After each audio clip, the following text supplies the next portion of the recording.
लोकसेवा मराठी न्यूजचा दणका. कडा येथील केरोळ रोडवरील ढोबळे वस्ती परिसरात पाटबंधारे विभागाने सोडलेल्या पाटाचे पाणी रेल्वेच्या हौदातून मोठ्या प्रमाणात लिकेज होत असल्याने मौल्यवान पाणी अक्षरशः वाया जात होते. ही गंभीर बाब लोकसेवा मराठी न्यूजच्या माध्यमातून 2 दिवसांपूर्वी ठळकपणे प्रसिद्ध करण्यात आली होती.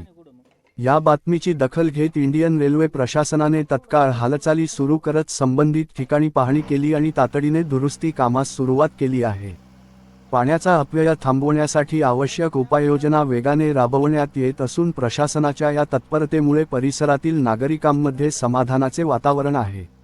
ढोबळे वस्तीतील शेतकरी वर्गाने पत्रकारांनी घेतलेल्या सामाजिक बांधिलकीच्या भूमिकेबद्दल विशेष समाधान व्यक्त करत आभार मानले आहेत.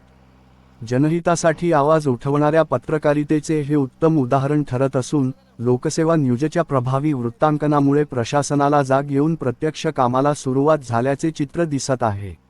जनतेचा प्रश्न, पत्रकारांचा आवाज, प्रशासनाची तातडीची कृती, हीच जबाबदार पत्रकारितेची खरी ओळख. लोकसेवा न्यूज मराठी संपादक दीपक भैया गरुड, आष्टी, बीड.